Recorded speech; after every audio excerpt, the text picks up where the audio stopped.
These cases involve many different factors on determining who is entitled to compensation and how.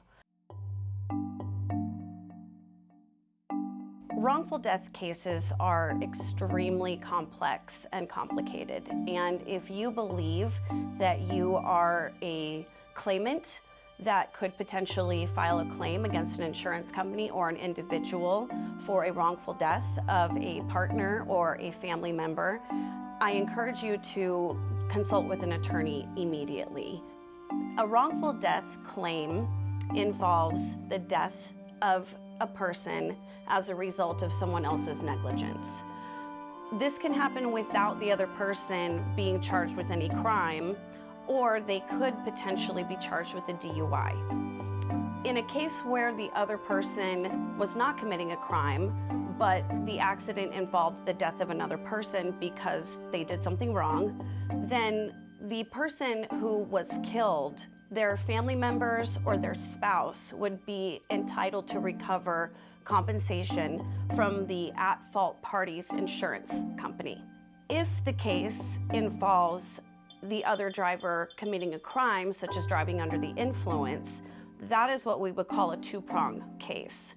There would be a civil claim, like I just described, just against the person's insurance policy, and then there would also be a criminal case against the at-fault driver. There are ways that the victim's family can be compensated in both scenarios. In the civil side, you can be compensated with the at-fault driver's insurance policy money. On the criminal side, you can also file for victim restitution, where you would work with a victim advocate through the district attorney's office, and they would assist you in petitioning the court to receive some kind of restitution from the offender.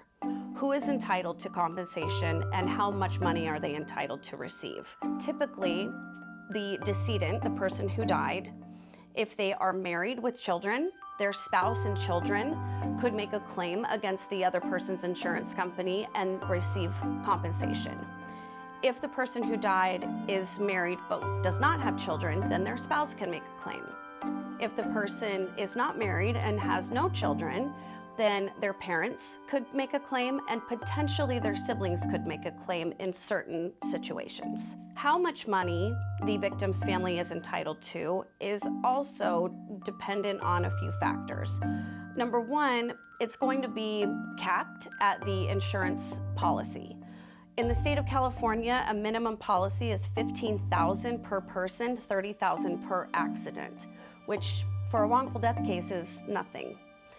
Those insurance policies can go all the way up to millions and millions of dollars.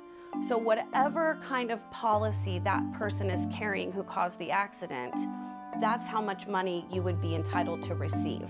However, if there are multiple claimants against that policy, that will determine how much of that money one person would be entitled to receive. And that is very fact-driven and very case-specific.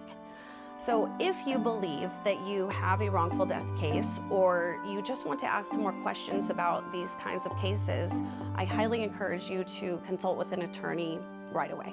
Let us know what you think in the comments below. And while you're down there, please like and subscribe. Thanks again for watching.